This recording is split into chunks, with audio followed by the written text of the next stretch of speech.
나이 들면서 믿을 것은 자식도 아니고 집밖에 없다라고 말하는 사람들이 많습니다. 평생을 일해도 내 이름 석자가 적혀 있는 종이 등기 필증을 가져보지 못하는 사람들이 많이 있지만 대중교통 환승하는 것보다 쉽게 평수를 넓히고 재산을 불려가는 사람들도 많이 있습니다. 우리 한국인들에게 집은 아주 특별한 존재입니다. 내 집을 샀다는 것은 성공과 안정을 의미하는 것이고 재산을 성큼성큼 불려나갈 수 있는 기회를 갖게 되었다는 것입니다. 또 나이 들어서는 노후 대비의 상징이기도 합니다.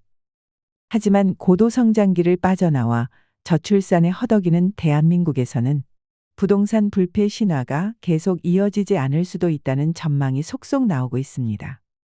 노후에 살 집은 잘 선택하셔야 합니다. 그래야 자산을 보호할 수 있을 뿐만 아니라 삶의 질도 높여갈 수 있기 때문입니다. 여러분은 현재 어디서 살고 계신가요? 노후에는 어떤 집에서 살 계획이신가요?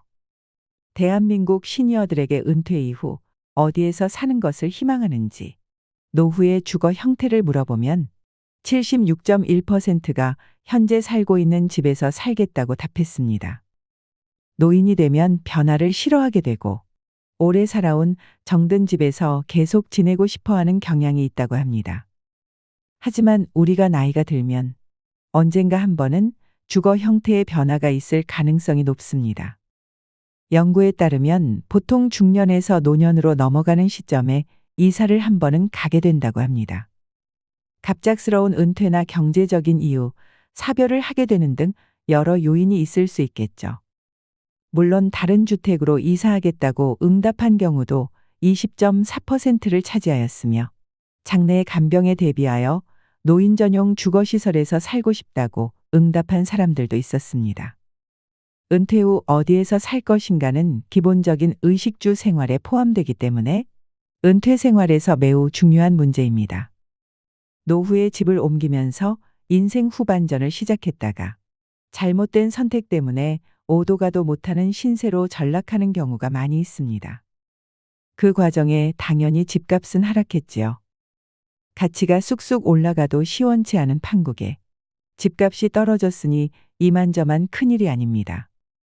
가진 거라고는 집 한 채가 전부인데 가치가 뚝뚝 떨어졌다는 것은 노후 준비가 기반부터 흔들리게 된다는 것입니다.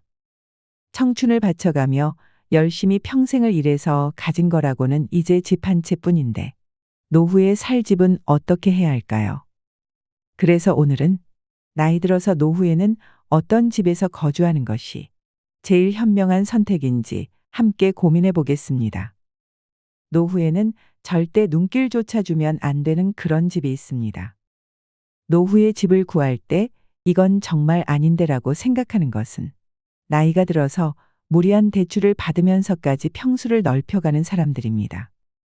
가진 여유자금을 꼬박꼬박 은행이자로 납부하면서 넓은 평수에 살아야 되는 이유가 있을까요?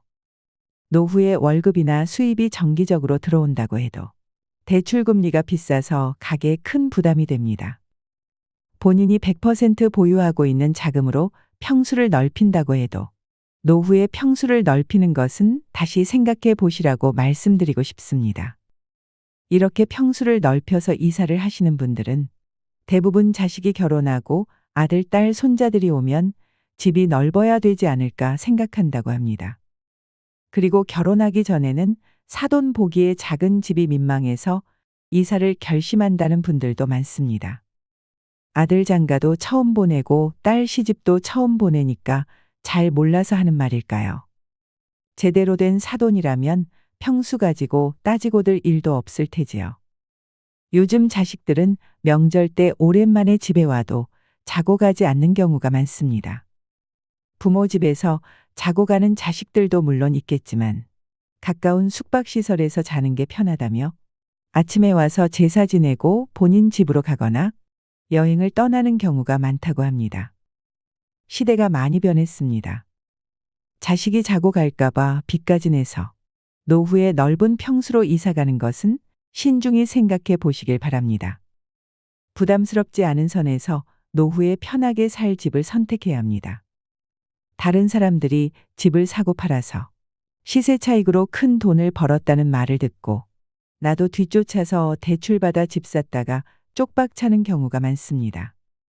남이 장에 간다고 걸음지고 나선다는 말처럼 어줍잖게 뒤늦게 뛰어들면 평생 일해서 겨우 준비한 노후 자금이 집에 묶여서 오도 가도 못하는 신세가 될 수 있습니다.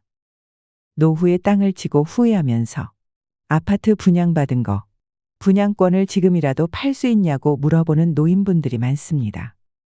마이너스 6천에도 거래가 하나도 안 되고 있던데 어떻게 파냐는 핀잔을 들으며 살아가고 있습니다.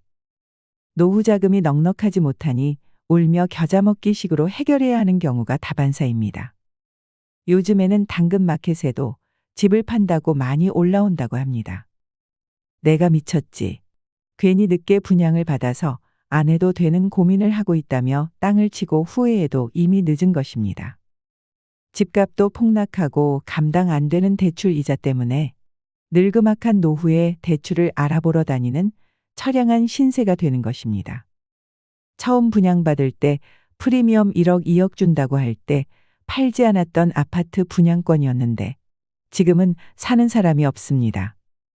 잔금하고 등기치면 시세 차익이 최소 5억은 난다고 생각해서 선뜻 노후 자금을 털어 집을 샀는데 이런 사단이 난 것입니다. 가진 것은 집 한 채가 전부이고 가진 돈을 탈탈 털어서 부동산 바람 따라 투자한 뒤에 하루하루 뚝뚝 떨어지는 아파트 값에 가슴이 새카맣게 타는 노후를 보내고 있습니다. 남의 집 얘기가 아닙니다. 이런 사람들이 우리 주변에 정말 많습니다.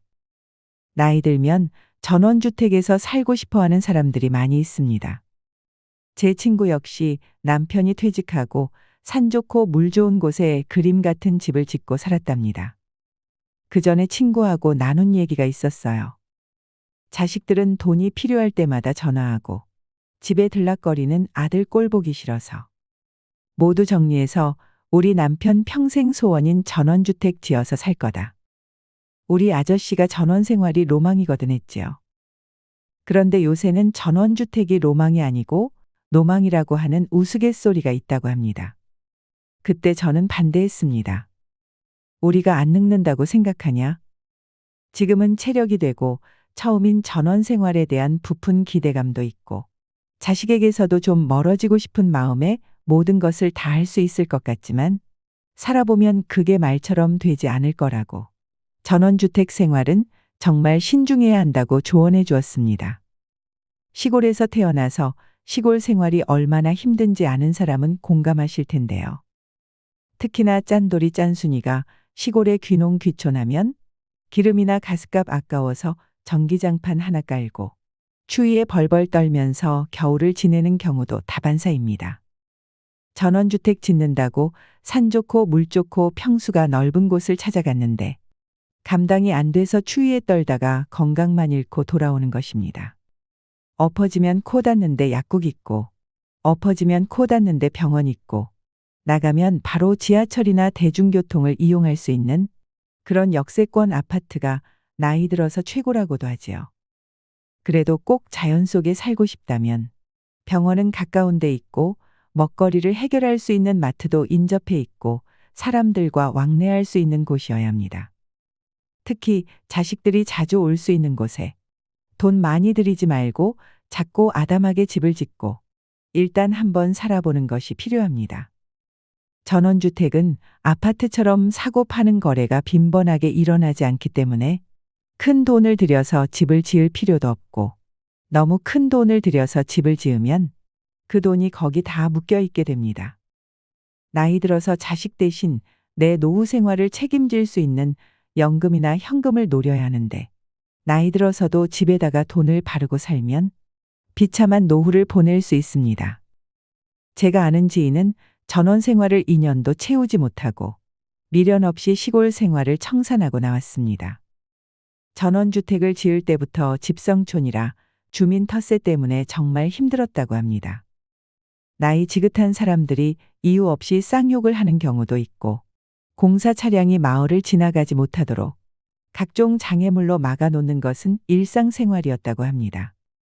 이장, 부녀회장 등 조그마한 마을의 직책이 얼마나 많은지 마을발전기금 수백만 원부터 마을 행사 때마다 찬조를 지속적으로 요구해서 미칠 노릇이었다고 합니다.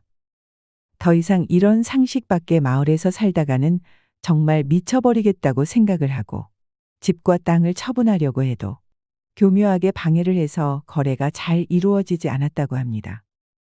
공기 좋다고 들어가서 시작한 전원 생활이 친구에게 우울증이란 병을 가져다 주었고, 친구는 난 자연에서 살고 싶다. 지금부터 자연인이다. 이렇게 외치면서 시골로 들어갔는데, 나올 때는 다시 매연에 찌들어 살아도 도시에서 문화생활 즐기며 사는 게 너무 좋다. 이렇게 소리치며 다시 돌아왔습니다. 그러면서 내가 살았던 그 동네 시골 사람들은 너무 무섭더라. 꿈을 안고 시골의 귀농이나 전원 생활을 하려고 하는 사람들. 절대 먼저 땅부터 사지 말라고 할 거야 라고 하더군요. 1년 정도 월세살이 하면서 동네 분위기를 딱 보고 결정해야 된답니다. 이장, 부녀회장 모두 칼만 안 들었지. 진짜 무서운 사람들이라며 경우 없고 더러운 자식 피해서 들어갔는데 우리 아들놈보다 더 더러운 사람들이 천지이더라 하며 혀를 끌끌 찼습니다. 아침에 일어나면 매일같이 풀 뽑고 안 움직이면 살 수 없는 게 시골 생활인데 나처럼 여기저기 삭신이 쑤시고 게으른 사람은 절대 들어가면 안 된다는 조언도 덧붙였습니다. 물론 전원 생활을 하면서 만족하고 사시는 분들도 많을 것입니다. 그리고 전원 생활이 잘 맞는 분들은 노후에 삶이 풍요로워지는 것도 분명 느낄 수 있을 겁니다. 지금까지 전원주택에 살면서 너무 행복하다는 사람들도 만나보았고, 친구처럼 전원주택 생활에 적응하지 못하거나 갑작스럽게 얻어지는 질병으로 위급 상황이 발생하였을 때 어려움을 겪었던 사람들도 많이 봤습니다. 나이가 든다는 것은 우리가 생각하는 것보다 훨씬 더 많이 조심해야 되고, 많이 배워야 되고, 하지 말아야 되는 것도 정말 많습니다. 노후에는 남들과 비교하지 말고, 남들 눈 의식하지 말고, 어떤 집에서 살든 내가 편하고 내 수준에 맞는 집에서 살면 됩니다. 나이가 들면 집에 내 인생을 맞추는 건 아니라고 봅니다. 평생토록 집에 내 모든 걸 맞추고 살 수는 없는 노릇입니다. 집보다는 사람입니다. 나이가 들면 벌어놓은 돈도 사라지고 수입은 점차 작아질 수가 있습니다. 나름 노후 준비를 잘해놨다고 자부하던 사람들도 곶감 빼먹듯이 야금야금 빼먹다 보면 모아둔 돈은 금세 사라집니다. 재수 없으면 120살까지 살 수 있는 재앙이 나에게 올 수도 있는데 부동산이 아닌 정기적으로 나오는 연금을 보유하고 있는 것이 노년에는 최고로 좋은 방법이라고 생각합니다. 목돈 역시 노후에는 폭탄이라는 걸 잊지 마세요. 빚내서 무리하게 집을 절대 짓지 마시고 너무 큰 평수로도 옮기지 마세요. 사실 60이면 아직 청년입니다. 요즘 나이 60을 노인이라고 칭하면 욕을 먹지요. 주변의 공인중개사 지인에게 물어보면 나이 60만 넘어도 큰 평수 말고 소규모 주택이나 작은 평수 아파트를 찾는 사람들이 정말 많다고 합니다. 큰 평수는 나이 먹으니까 관리하기가 너무 어렵다라는 거죠. 요즘에는 짐을 많이 버리고 미니멀 라이프로 사는 사람들도 있지만 우리가 살다 보면 짐이란 게 버리고 버려도 또 채워지잖아요. 채우지 말고 비우는 연습을 하면 좁은 공간도 넓게 사용할 수 있습니다. 노후의 행복은 클수록 좋고 근심은 작을수록 좋습니다. 노후의 어떤 모습으로 어떤 무게의 짐을 지고 인생의 종착역으로 갈지는 우리가 결정을 해야 합니다. 남을 의식하지 말고 자식이 영원히 내 옆에 있을 거라는 믿음도 내려놓고 살아야 노후 생활이 편안해집니다. 마지막으로 노후의 새로운 집을 선택할 때 반드시 고려하셔야 할 6가지를 소개해 드리겠습니다. 첫 번째는 최소 10평 미만 집은 피해라입니다. 실제로 60대 이후에는 자녀들을 모두 출가시키고 부부 또는 혼자 사는 시니어들이 많습니다. 이때 무조건 작은 집으로 가야겠다는 생각에 10평 미만 집을 선택하는 경우도 있는데요. 보통 정부에서 지원하는 실버 임대주택의 경우에도 전용 8평, 10평 정도가 많고 오피스텔의 경우에도 10평이 채 안 되는 곳이 많습니다. 하지만 나이가 들면 너무 좁은 집에는 살 수 없습니다. 여기서 좁은 집이라고 하는 것은 10평 미만을 이야기하는 것인데요. 10평이라는 것이 사람이 자기가 원하는 물건을 놓고 정신적 안정감을 추구하기에 최소 조건이며 흔히 말하는 복지적 공간이라고 합니다. 그래서 노후의 가장 좋은 주거 형태는 18평에서 20평대의 소형 평수이지만 오락과 친교를 모두 가까운 거리에서 해결할 수 있는 주거 형태가 가장 좋습니다. 작은 집이라 해도 부부 각자가 방을 하나씩 쓸 수 있어야 합니다. 질 좋은 수면이 노화 방지의 최고의 명약이기 때문입니다. 곁에서 들리는 코 고는 소리로 수면의 질을 떨어뜨리면 안 됩니다. 부부라도 혼자만의 시간을 원할 때 혼자 있을 수 있는 것도 스트레스를 줄이는 지름길입니다. 두 번째는 복지관 근처로 가라입니다. 우리나라의 집은 학군에 따라서 집값이 결정되는데 반해 초고령 사회인 일본은 복지관 근처 집값이 굉장히 비싸다고 합니다. 복지관 근처에서 많은 노인들이 좋은 서비스를 받기 때문에 복지관 근처에 좋은 집이 많고 집값도 비싸다고 하는데요. 나는 아직 복지관 다닐 나이는 아니야라고 생각하시는 분들이 계실지 모르겠습니다. 하지만 지금이야 근처에 친구들도 있고 아직 왕성하게 일하시는 분들도 계시겠지만 나이 들면 들수록 우리가 사는 곳에서 배움과 즐거움을 찾기는 힘든 것이 사실입니다. 그러다 보니 나중에는 어디에서 가장 많은 시간을 보내게 될까요? 바로 복지관입니다. 그 이유는 복지관 안에는 교육과 돌봄이 있습니다. 그뿐만 아니라 먹는 것까지 해결이 됩니다. 좋은 영양사도 있고 밥도 비싸지 않고 거기다가 각종 양질의 교육들이 너무 많습니다. 자원봉사할 것들도 있어 보람도 느낄 수 있습니다. 시설도 굉장히 좋으면서 국가가 끊임없이 지원을 하고 관리하며 전문가가 수시로 와서 교육도 해줍니다. 나이 들어 이런 집결된 서비스를 받을 수 있는 곳은 복지관 말고는 찾기 힘듭니다.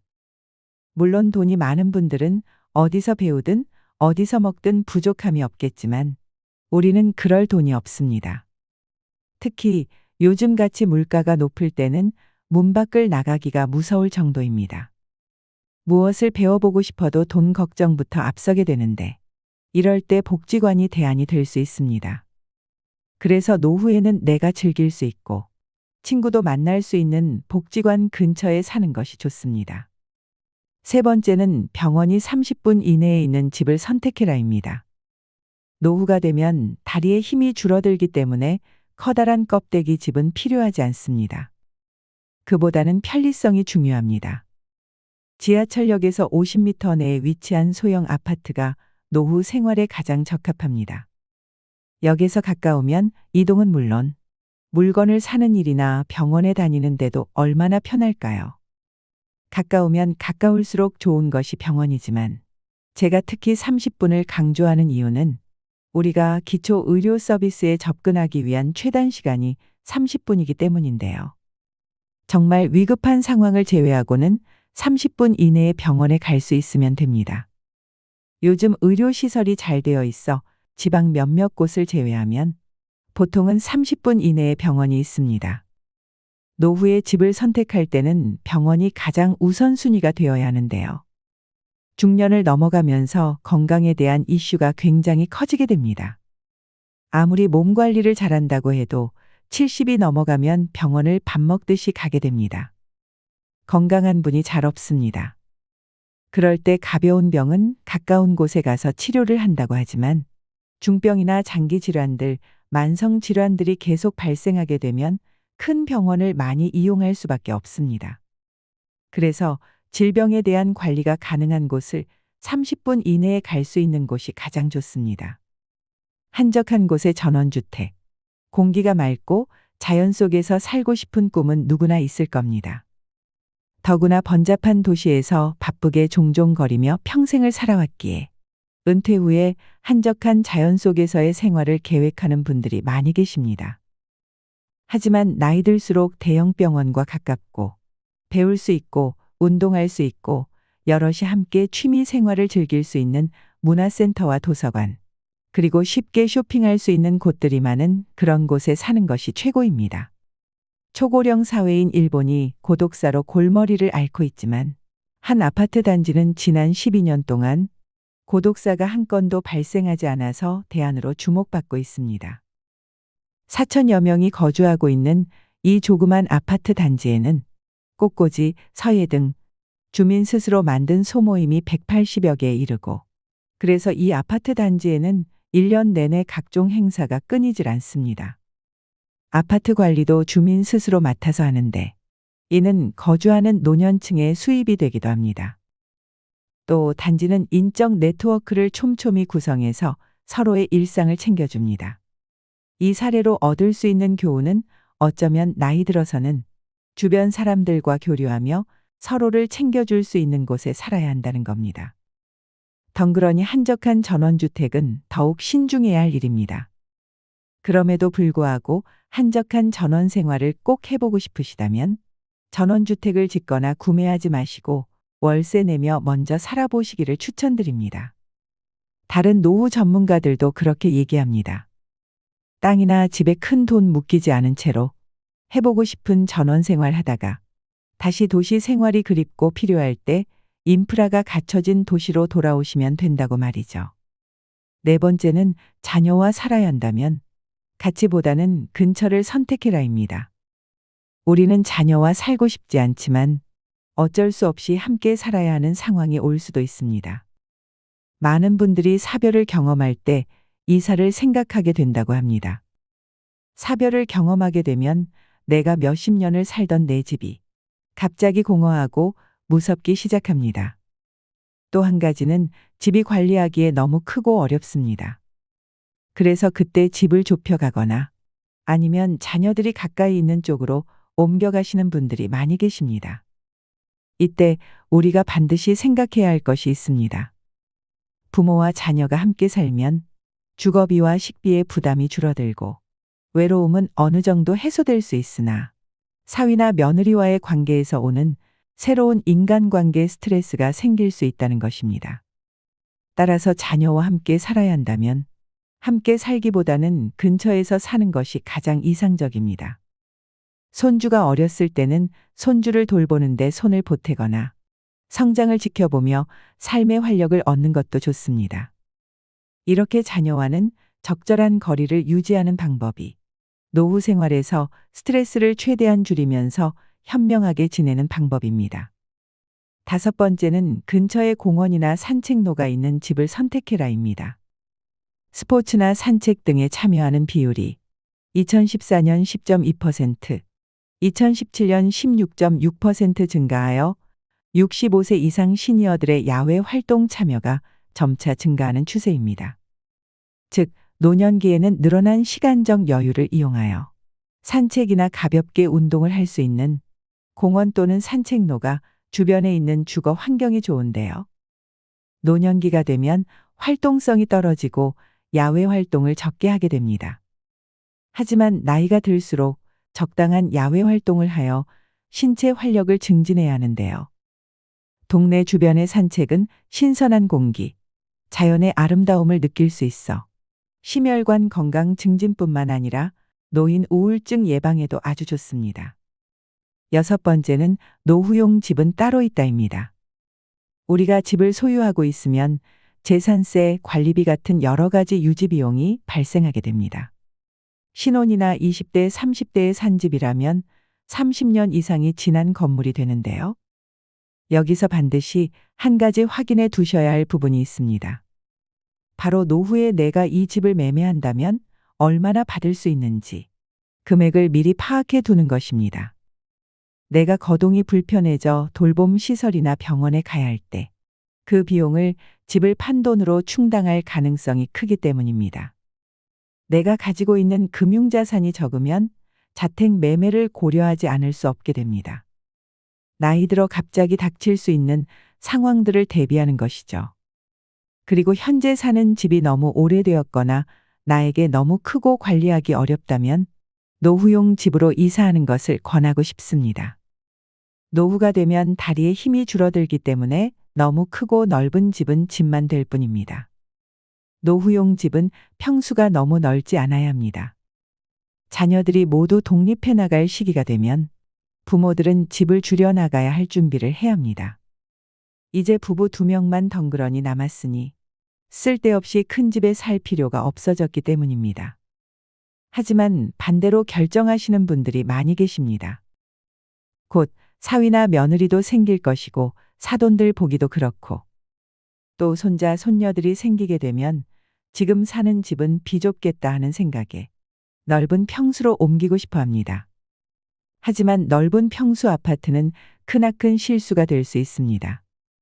젊고 아이들과 있을 때는 크고 넓은 집이 좋지만 혼자 혹은 둘일 때는 청소도 힘들 뿐 아니라 잡동사니가 쌓이기 때문에 작은 집이 좋습니다. 특히 노년이 되면 사는 집을 줄여서라도 현금성 자산을 늘려야 하는데 큰 평수에 살면 노후 자금으로 챙겨둔 여윳돈마저도 집에 더 투자하게 될 확률이 높으니 경제적으로 여유가 없어지기 때문입니다. 또한 평수 넓은 아파트는 향후에 팔지 못할 수도 있습니다. 바야흐로 1인 가구 시대가 되었습니다. 지난 5년간 1인 가구 수는 가파르게 증가해서 전체 가구 중에 3분의 1을 넘어섰습니다. 같은 기간 동안 4인 가구의 비율은 14.7%로 줄어들었습니다. 1인 가구와 2인 가구를 합쳐서 보면 그 변화는 더 뚜렷해집니다. 전체 가구 수의 61.74%를 차지하기 때문입니다. 결혼을 하더라도 아이를 갖지 않는 가정이 늘어나기 때문에 2인 이하 가구의 증가 추세는 앞으로 계속될 겁니다. 현실이 이러니 자연스레 평수 넓은 아파트의 수요는 점점 줄어들 수밖에 없습니다. 평수 넓은 집은 전 같으면 재산 증식에도 도움이 됐을지 모르겠지만 앞으로는 애물단지가 되기 십상입니다. 그러니 노후에는 집 평수를 늘리지 마시기 바랍니다. 나중에 정말 나이가 들어서 우리가 수족을 움직일 수 없는 순간이 오게 됩니다. 그때는 우리가 요양병원이나 요양원을 가든지 자식들과 함께하는 순간이 오겠지만 내가 50세, 60세 이후에 이사를 할 때는 나만의 기준과 우선순위를 정하고 내가 살 마지막 집이라는 생각을 가지고 선택하시는 것이 좋습니다. 워낙 집이라는 것은 사고 파는 것이 쉽지 않다 보니 다시 돌아오기가 어렵기 때문입니다. 그러니 은퇴 이후의 주거지를 결정할 때는 이주의 목적을 명확히 하고 타인의 기준보다는 나를 기준으로 선택해 보셨으면 좋겠습니다. 나이가 들면 들수록 기력과 체력이 떨어지니 새 것으로 교체하거나 이사를 하는 것도 생각조차 할 수 없게 됩니다. 그러다 보니 결코 살기 좋다 할 수 없는 그 주택을 어쩔 수 없이 자신의 마지막 거처로 삼는 사람이 많은 게 현실입니다. 주택의 유형만이 아니라 애초부터 어디서 살 것인가, 누구와 함께 살 것인가 하는 관점도 노후 생활을 충실히 보내기 위해서 간과해서는 안 될 중요한 요소입니다. 어디에 살 것인가, 누구와 살 것인가, 그리고 어떤 집에서 살 것인가라는 3가지 관점에서 과연 나의 노후 생활을 풍요롭게 하는 생애 마지막 집으로 어디가 좋을지 생각해 보시길 바랍니다. 이상으로 시니어를 위한 모든 것, 시니어 연구소였습니다.